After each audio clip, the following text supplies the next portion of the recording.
টাকা ধার নেবে আমার কাছ থেকে, ও বুঝতে পারিনি কেলের কাছে টাকা নিয়ে কোনো ব্যাপারে টাকা কার ময়লা।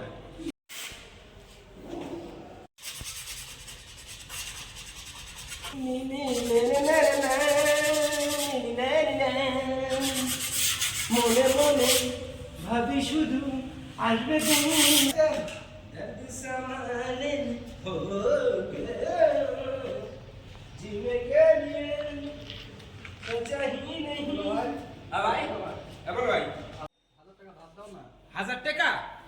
হাজার টাকা ধার দেবো? টাকা ধার দেওয়া তো কোনো ব্যাপার না ভাই, কোনো ব্যাপারে টাকা কার ময়লা। বিষয়টা হচ্ছে সেটা না, বিষয়টা হচ্ছে টাকা ধার দেওয়া মানেই হচ্ছে আইনত অপরাধ। তুমি কি জানো? তুমি জানো না?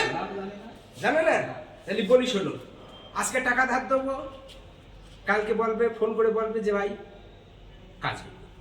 তারপর দিন বলবে ভাই মা নাই তো বাপ হসপিটালে ভর্তি রয়েছে।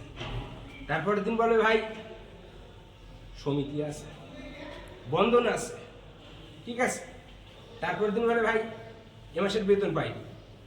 তারপর দিন বলবে ভাই মা মারা গেছে, ঠিক আছে। তারপর দিন বলবে ভাই কি বলবো শরীরটা খুব খারাপ, ঠিক আছে। বিশেষ করে সুতরাং টাকা ধার দেওয়া মানেই হচ্ছে আইনত অপরাধ। এইবার তোমার টাকা ধার দিলাম, ঠিক আছে, দেওয়ার পরে তোমার এতগুলো যদি সমস্যা এসে দাঁড়ায়, তাহলে বলো টাকা ধার দেওয়া অপরাধ কিনা? হ্যাঁ,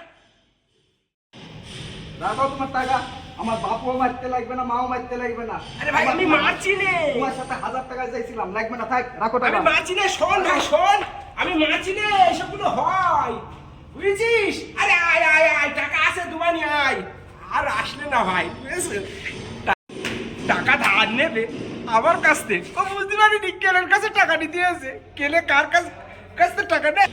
কেলে লোকের কাছ থেকে খাই, লোকের দেয় না, আর কেলের কাছে টাকা নিতে এসে টাকা দেবো আমি।